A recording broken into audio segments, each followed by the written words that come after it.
Hello, hello everybody, good morning.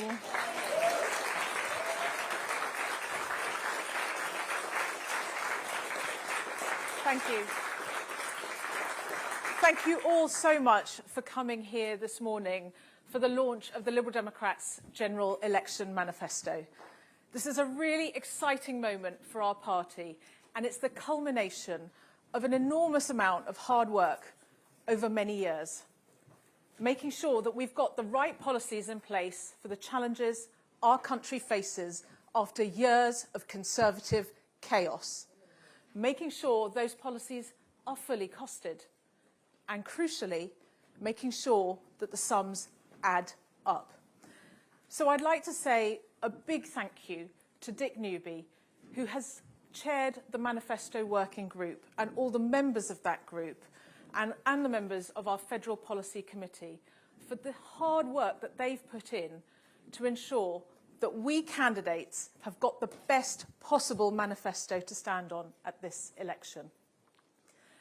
So allow me now to introduce you to the man who's going to be leading that fight for a fair deal. He's taken a break from his adrenaline-fueled extreme sports tour of the UK to come and speak to you today. Our paddle boarding, water sliding, blue wall destroyer-in-chief, leader of the Liberal Democrats, Ed Davey.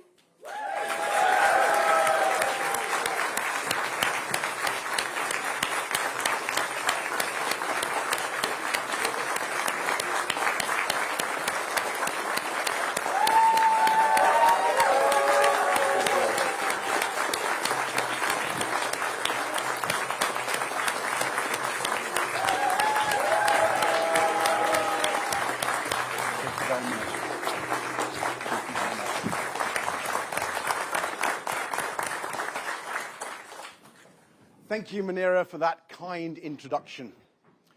Manira is a fantastic local champion for the people of Twickenham and a tireless leader on improving our education system and providing real support and opportunities to children and young people.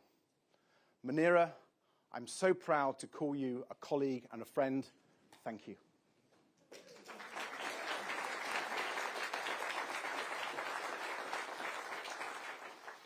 And thank you all for coming here today to help me unveil the Liberal Democrat Manifesto.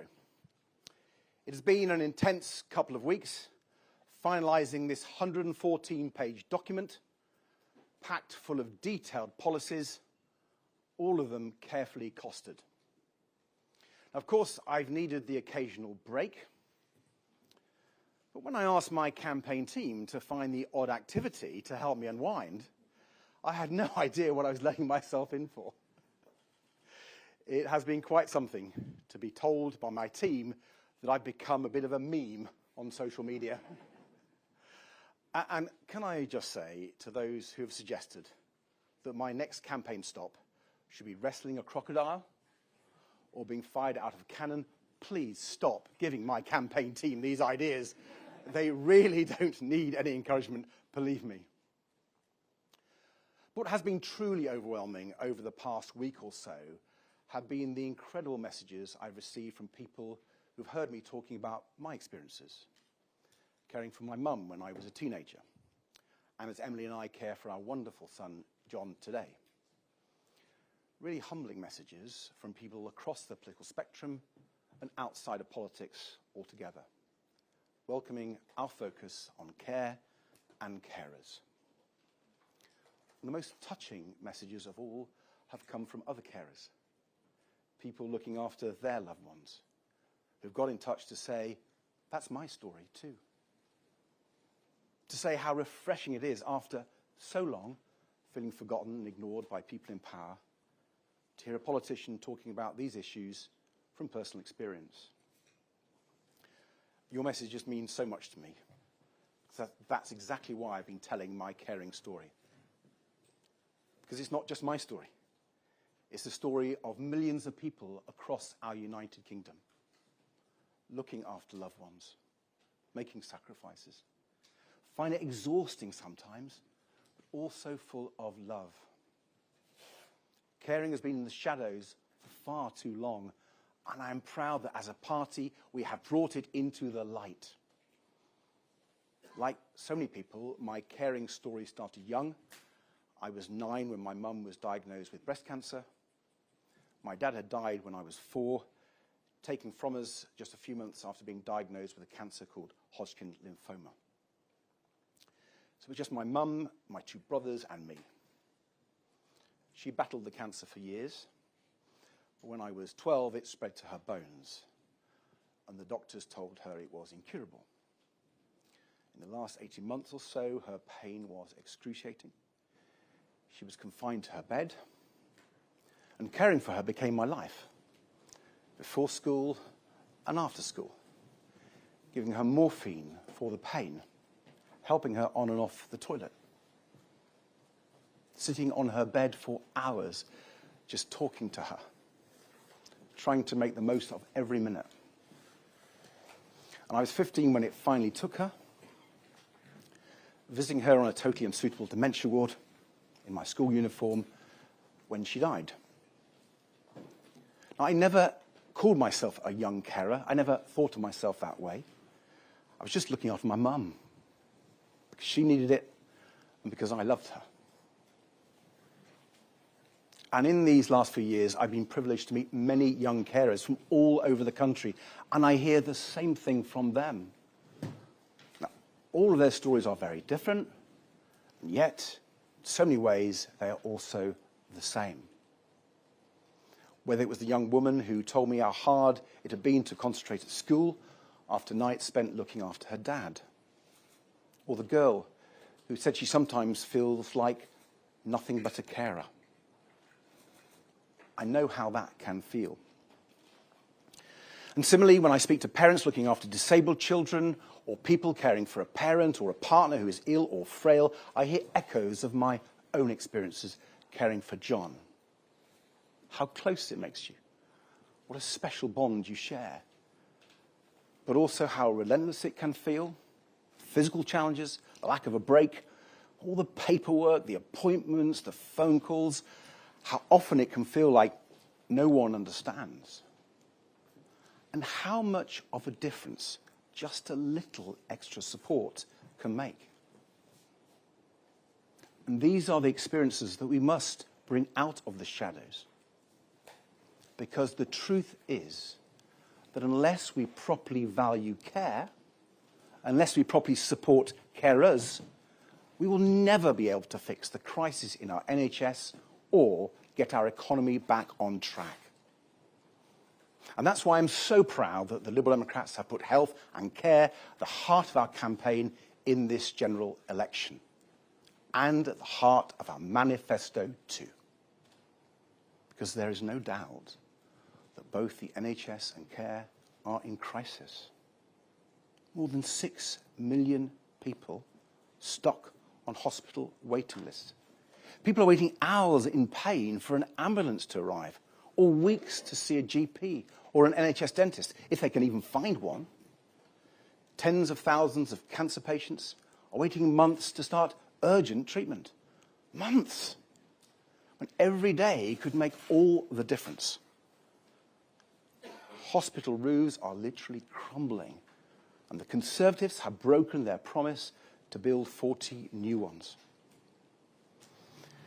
Talk to anyone in the NHS and they will tell you a major cause of the crisis in our health service is the crisis in social care. Right now there are thousands of people stuck in hospital beds well enough to be discharged but unable to leave because the care they need at home or in a care home simply isn't there. After years of Conservative chaos and neglect, the scale of the challenge is enormous. So our manifesto doesn't shy away from that. We are putting forward a bold, ambitious and fully costed plan to tackle the health and care crisis from top to bottom. This is a manifesto to save the NHS.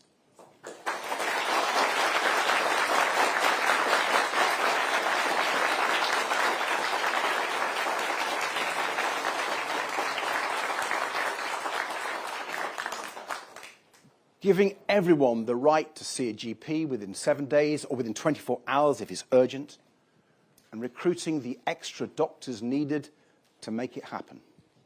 Improving access to dentists and pharmacists too, because we understand that if more people can get the early care they need locally, fewer people will end up in hospital in the first place. Giving cancer patients the care they deserve with a cast-iron guarantee that they will start treatment within 2 months.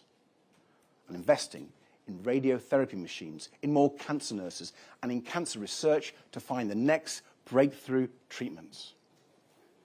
Finally, treating mental health on an equal footing with physical health, with new mental health hubs for young people, regular mental health checkups when people need them, and a dedicated, qualified mental health professional in every school.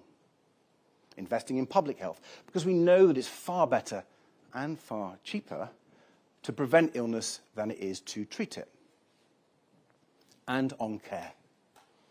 We have an equally bold plan to make sure everyone gets the support they need. People who need care, the amazing care workers who provide it, and the unpaid family carers who provide it too. So, we will introduce free personal care, embodying the same principles that underpin our NHS, where care is provided based on need, not on ability to pay. We will value care workers properly and help to fill the more than 150,000 vacancies in social care by introducing a new, higher minimum wage, especially for care workers, and setting up a new Royal College of Care Workers. And we will give family carers a fair deal, starting by overhauling the broken carers allowance system so that it provides real financial support to those who need it. Just imagine what this would all mean for people across our country. Instead of being stuck in an overcrowded hospital ward, thousands of people could come home to be cared for by their family, with both the professional carers and the financial support they need to make it work. We can transform cancer care and boost survival rates to among the best in the world. We can help people live more years of their lives in good health with all the benefits that that brings with it. We can make sure everyone can see a doctor or dentist locally when they need one, ending these appallingly long waiting times, taking the pressure off the rest of the NHS. We can get people off waiting lists and into work, getting our economy growing strongly again too. We can save our NHS. We can fix the care crisis. We can give people a fair deal. Now, I know when you look at the state of the NHS and care today, this might all seem a long way off. And there's no doubt that it will take a lot of time and a lot of hard work to repair the terrible damage the Conservatives have done over so many years. But our manifesto sets out how it can be achieved. And Liberal Democrat candidates across the country are ready and able to work tirelessly to achieve it. So every vote for the Liberal Democrats at this election is a vote to elect a strong local champion who will fight every day for the NHS and care.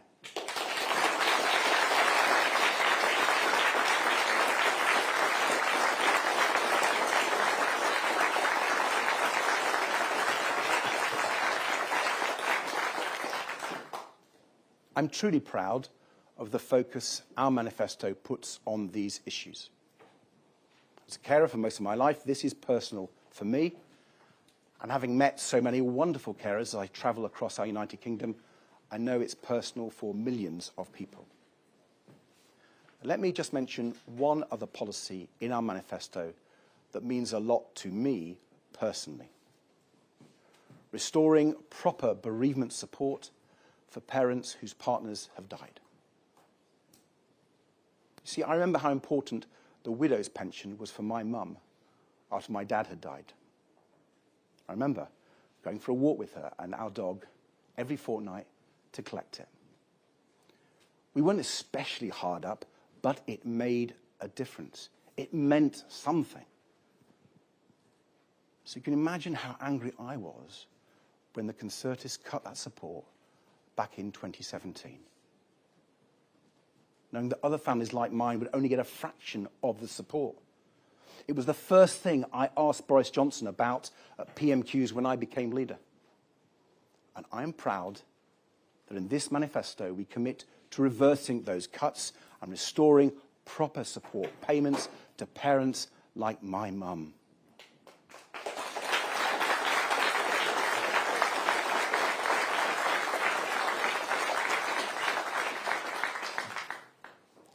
There's so much more I'm proud of in our manifesto. Our clear plan to end the scandal of raw sewage being dumped into our rivers and onto our beaches, and to hold the water companies to account for the damage they've done. Our policies to solve the cost of living crisis for the long term, from an emergency home energy upgrade programme to cut people's energy bills, to a national food strategy including free school meals.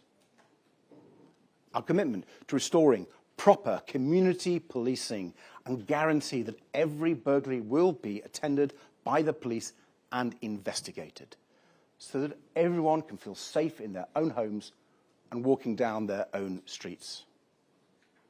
Fixing our broken relationship with Europe. Rebuilding the ties of trade and friendship.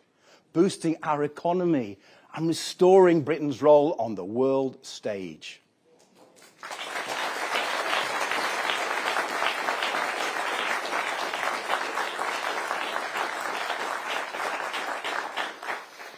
All these and more are crucial for delivering the fair deal that British people deserve. And they are what every Liberal Democrat MP elected on the 4th of July will be fighting for in the next Parliament. But if we are truly to tackle the big challenges facing our country, from health to the environment, crime to the cost of living, there is one more part of our manifesto that is absolutely critical. Our policies to transform the nature of British politics itself. Ending first past the post and replacing it with fair votes through proportional representation.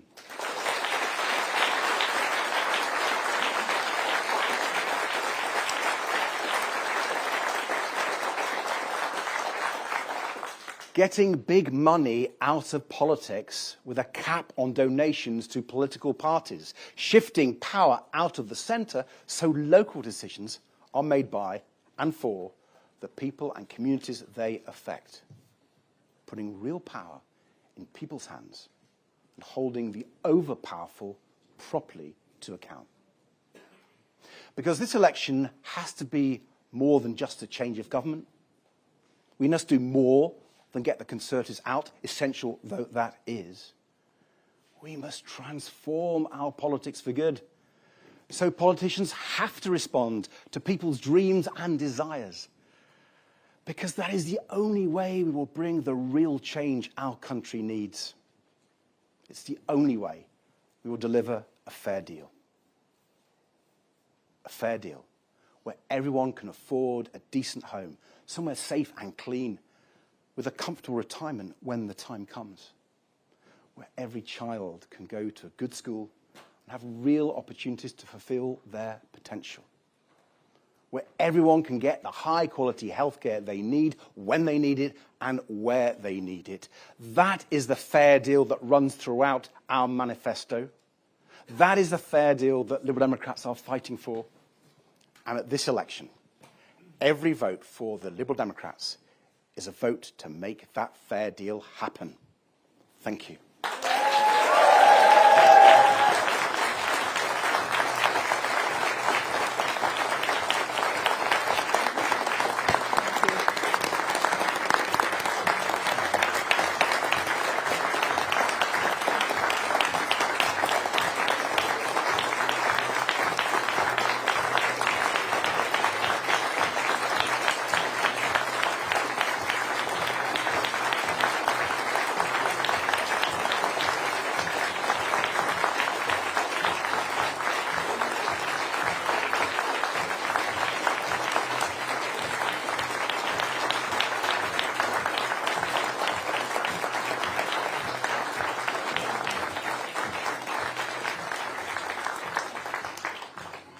Thank you. Now I think there's time for a few questions. But he's the man in charge. Vicky Young, BBC News. Grabbing attention by throwing yourself down water slides is one thing, but when things get serious after the election, what influence can the Liberal Democrats realistically expect to have on government policy? Well, thank you, Vicky, for that question. By the way, I do believe that politicians shouldn't take themselves too seriously. What we should do is take the interests of the British people seriously. And this manifesto and the Liberal Democrats do that. And if you vote for Liberal Democrat MPs in the next Parliament, we can have a strong Liberal voice pushing for these policies. And in my experience in Parliament, if you get lots of great Liberal Democrat MPs, you can make a huge difference. You can make a huge difference for your community, electing a local champion who's going to campaign for your community, not forget where their voters are. Liberal Democrats have got a proud record of being great local champions. And if we elect many more, there'll be so many more local champions in Parliament. But also, affecting the big issues of the day.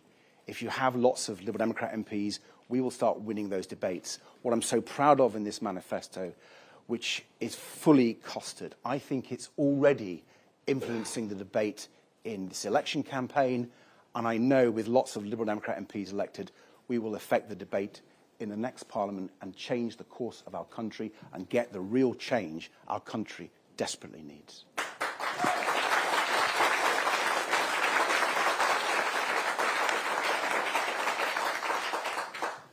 Chloe Keedy, ITV News. The last time the Liberal Democrats launched a manifesto stopping Brexit was front and centre. It isn't even mentioned in this one until page 112, the penultimate page, where you say that it is one of your party's objectives to rejoin the EU. Can you clarify for voters whether that is something you would seek to do in the next Parliament?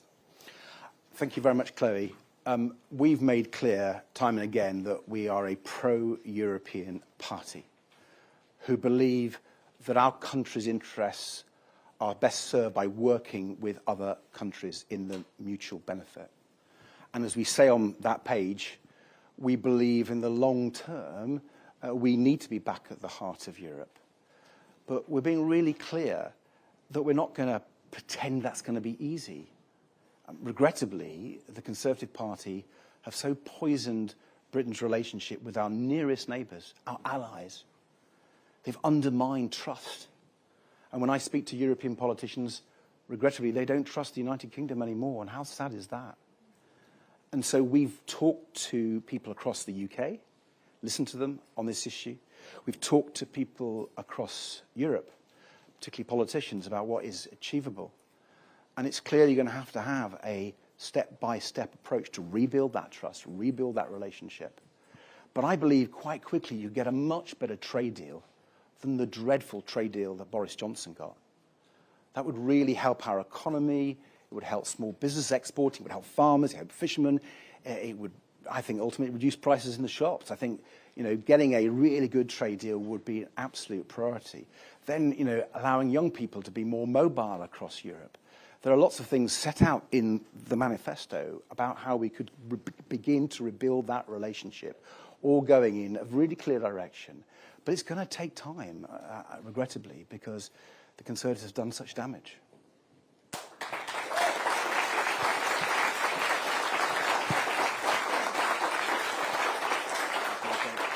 Thank you, Davey. Sam Coates, Sky News. You talked about care and your experience with care. But all the indicators are that we are heading towards a big Labour majority. What makes you think that the ideas in this manifesto will have any impact on the next 5 years? What does success look like when it comes to policy? Well, success, first of all, results in lots of Liberal Democrat MPs getting elected.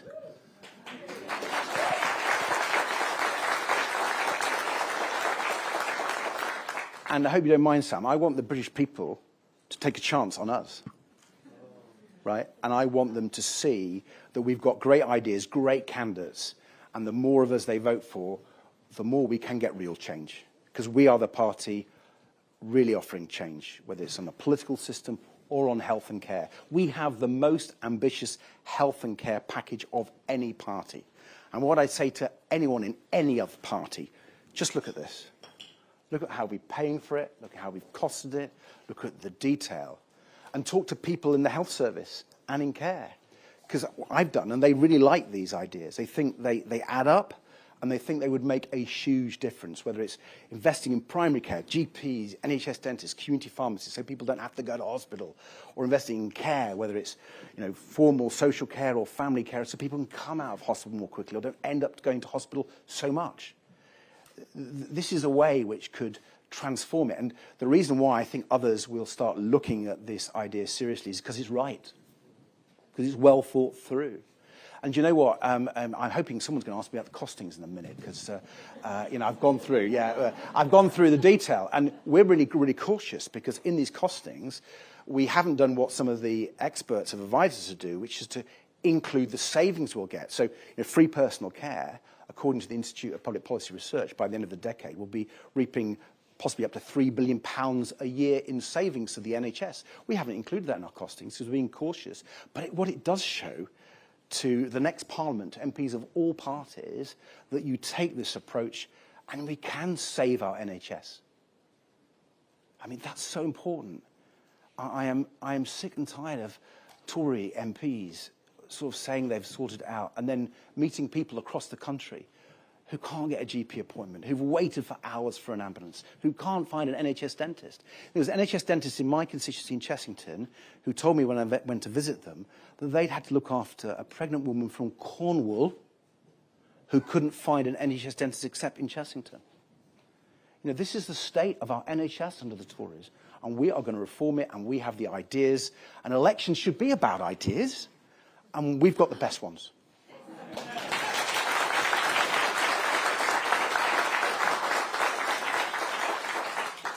I was waiting for the applause to come down there. Morning, Thread. Paul McNamara, Channel 4 News. You're the leader of a party that wants a closer relationship with Europe. Are you worried that you're fighting for further integration with a Europe in which voters over the weekend have given a clear message that they want the opposite? Well, I don't know how you interpret the results. The way I would ultimately interpret the results is people across Europe and in this country are pretty unhappy. They want change. And we want change too, because we're unhappy. We think the Conservatives have made a mess of our economy, of our health service, and people want change. But in this country, people have got a party called the Liberal Democrats who've got some serious, sensible, costed policies that will bring that change. And in terms of getting a better relationship with Europe, whatever the make of the European Parliament, I think just makes sense. Just makes sense. I've spoken to business people who say they can't afford to export anymore because of the Conservatives' trade deal. They've given up. How sad is that? It's undermined our growth. I've spoken to pharmacists who can't get the medicines that people in their community want because of problems with trade on pharmaceuticals. I think it's pretty clear now that the Tories' deal with Europe has been a disaster for our country. And so I'm a tough negotiator. And I would negotiate for our country, for the best for our country, the best for our people.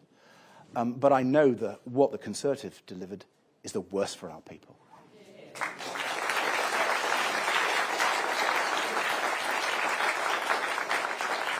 Hi, it's Peter Walker from the Guardian.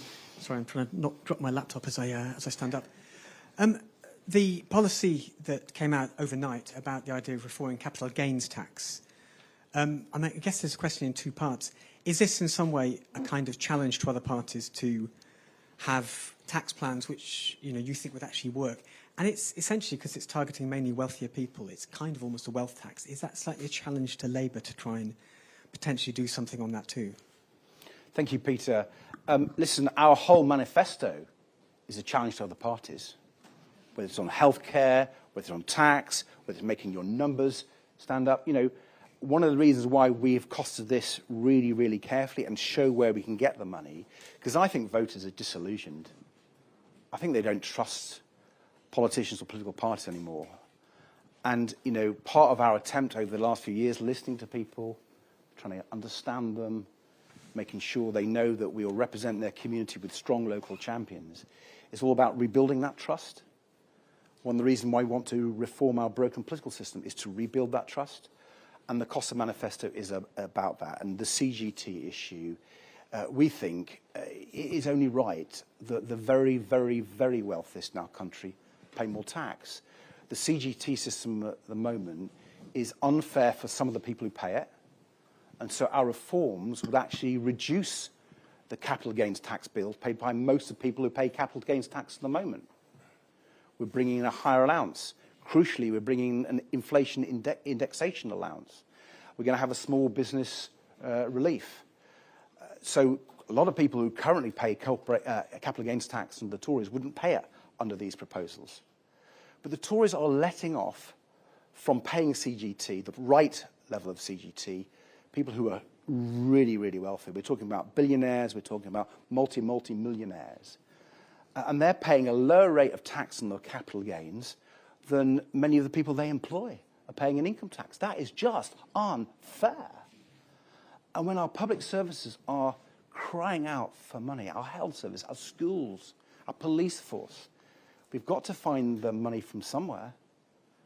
And the Conservatives have increased taxes on ordinary people, ordinary families, pensioners, so much. So, I mean, to record levels. The Tories are the party of tax rises, right? And they have increased taxes so much that in a cost of living crisis, we're not going to do that.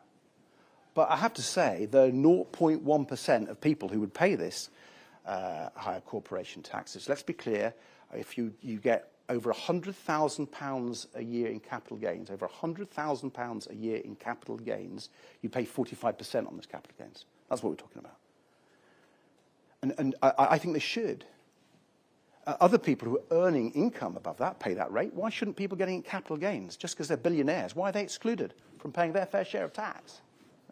So, you know, I think it's the right thing to do. It ensures we make our numbers up. I'm very happy to take people through the details. I sort of already started doing that, haven't I? Sorry, I'm geeking out now.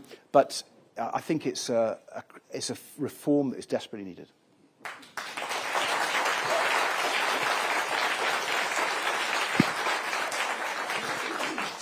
Kate McCann from Times Radio. You want to talk about costings, so let's talk about some specifics. I've had a quick flick through this manifesto. You want to end the two-child benefit limit. How will you pay for that? You're promising to double statutory maternity and paternity pay to £350 a week. How will you pay for that? How will you pay compensation to women over pensions, the WASPy women? Where will the cash come from for that? Those are just a few things. There are many, many more.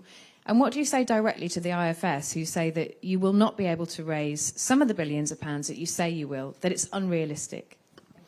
Well, thank you for your question, Kate. I'm happy to take everyone through these, and our team are.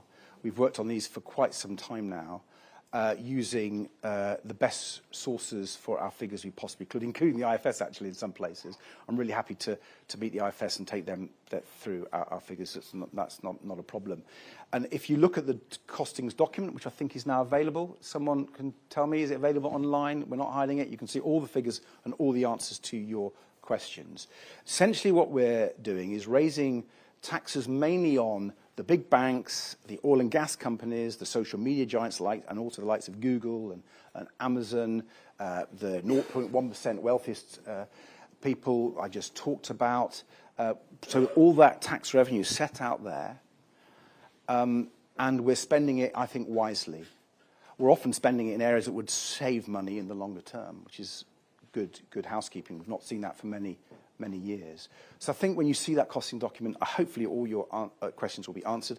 If they're not, please come back to us, because we really want to make this a big point in this election, frankly. We think there are political parties out there who are really not telling the truth about how they're funding their policies. And I think we need to expose that. And I'm happy to take the IFS through it. Yeah.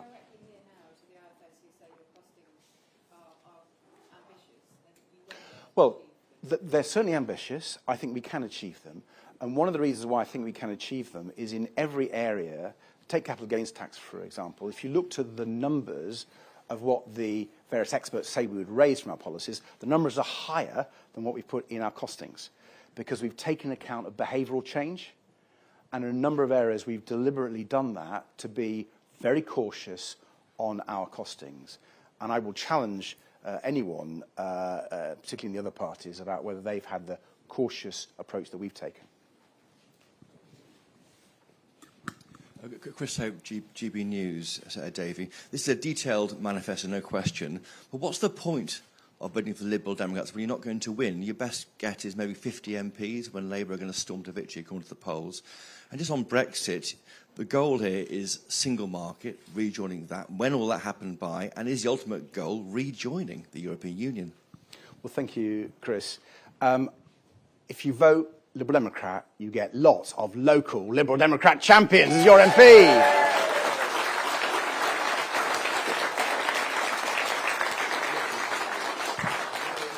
I hope the whole country votes for these wonderful people. And if we did, we transform our politics.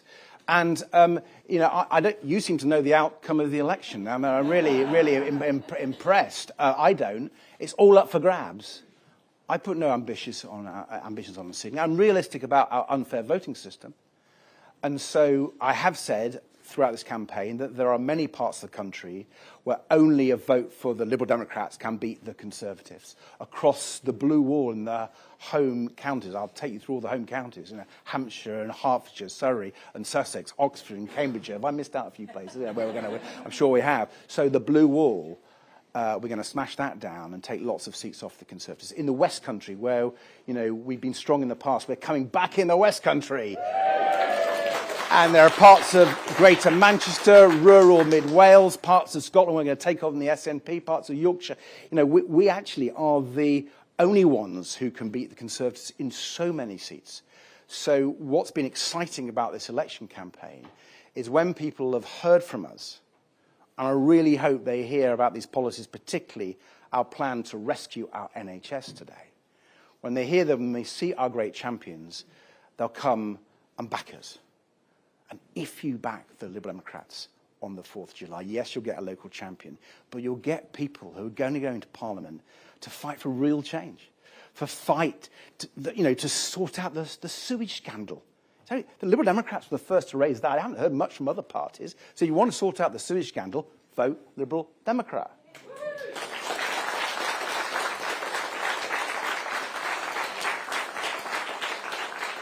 I'll come to the Europe bit in a minute. Don't worry. But there's a lot of things in this manifesto which are totally distinctive. If you want this ambitious programme of change, you've got to vote Liberal Democrat. You won't get it from anyone else. And on Europe, I mean, Chris, we couldn't have been clearer. I've already answered it a few times. Very happy to answer it again.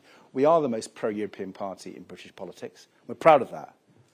We believe serious government works with your neighbours, whether it's your friends, and things that are mutually beneficial, whether it's trade, whether it's tackling international trafficking gangs, whether it's tackling climate change. All these issues are international. And you should work with your partners. And, you know, the fact that Conservatives won't is a betrayal of our country. I'm proud of our country. I'm a patriot. And there are some people in the Conservative Party who have undermined my country, our country. And that, I get angry about that. That's wrong. They've misled people. So no, you can't have a time, I'm afraid. That's just being frank with you, because you've got to rebuild that relationship. It's going to take time, unfortunately, but it is going to take time. We've got to take the British people with us. We've got to show the benefits, and we will do that.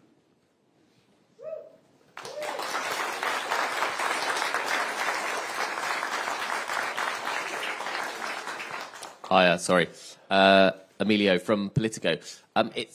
Lots of evidence shows that one of the big themes for the voters at this election is just disillusionment and lack of trust, and just sick of politicians, what they say at elections versus what they do. How much responsibility do the Lib Dems need to take for that, considering the coalition and obviously the big thing being the student fees thing? And to what extent have you kept that in mind while writing this manifesto, so that you don't end up in the same position where if you accidentally end up in government by mistake in some coalition, you have to ditch big things that you've promised to disappoint people again? Well, listen, let me just take that straight on, Emilio. You know, we fought the Conservatives every day, but we didn't win everything, and we paid a price for that. I lost my seat. We've had 3 bad election results because I think people, you know, wanted to punish us for that, right?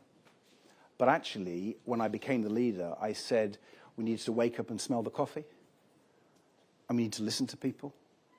We need to go out into communities and talk to them and hear what their concerns were and make sure that anything we promised was realistic and could be delivered.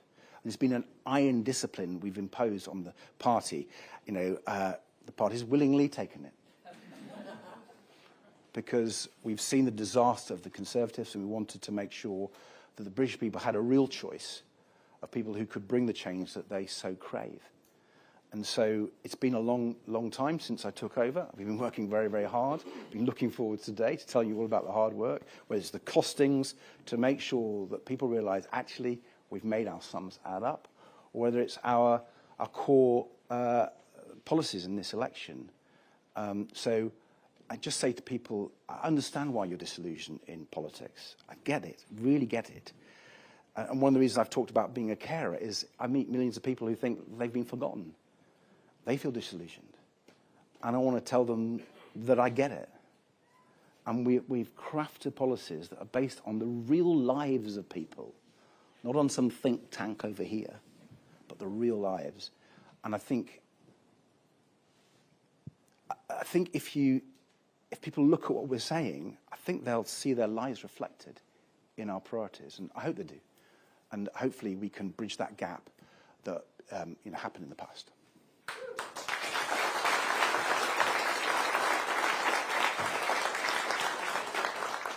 Will Durham with PA.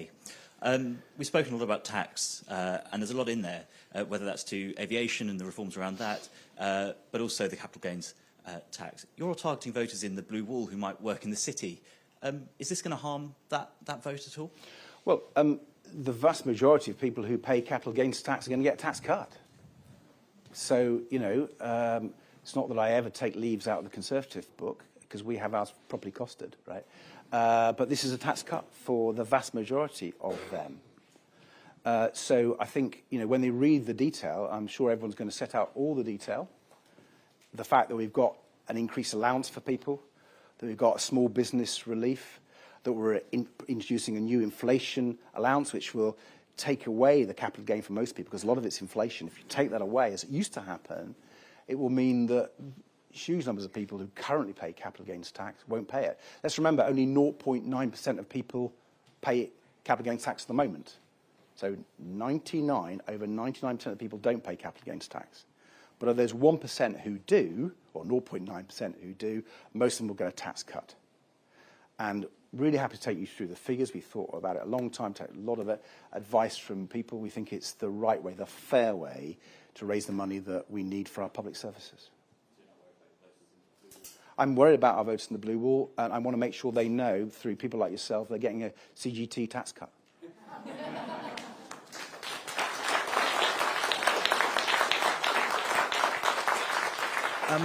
Nick Watt, BBC Newsnight. Can I take you back to your favourite subject, which is the European Union? Which, if I've read the manifesto correctly, you're talking about a journey. Phase 1 is a more constructive relationship with the EU. Another phase is single market membership, and another phase eventually could be that we rejoin. That seems to suggest that you take us into the economic architecture, the single market, before going into the political architecture, which is membership. I thought your view was always there's no point in separating the two. Because you know what single membership market means. It means accepting free movement. It means accepting rules. It means being a rule taker. So are you saying that we would go into the single market as a rule taker before we have a chance of being a rule maker as a member? Well, thank you very much for that question, because it enables me to clarify a little bit more for you and the viewers. First of all, you were getting a little bit ahead of yourself. This is going to take time. And actually, we've got 4 steps that we've set out, 4 stages, before we can get into the single market. And that could take some time. I don't know how long that will be. And it will start not with a trade deal based on the single market, but a trade deal based on what the European Union and ourselves can agree, which would be way better than the disastrous deal that Johnson agreed to. So we can get quite a lot of benefit to start off with. But on your point on rule taker, we're a rule taker now. We're a rule taker now. You know, the Conservatives tried to make out that, you know, they'd somehow got out of that. They hadn't. They hadn't. You know, not for once, they've not quite told the full truth. And so, you know, I think our approach would actually give us much more influence than the Conservatives have had. The Conservatives have got no influence whatsoever. We'd be far more influential. We take it in a carefully thoughtful way, because I think that's the only way we'll build back their trust. And you know, you mentioned free movement. We're actually quite keen the proposal that's been discussed about 18 to 30-year-olds. You know, our young people should have some freedom. Our young people should have some freedom. And that's set out in the manifesto as one of our steps to building back the relationship.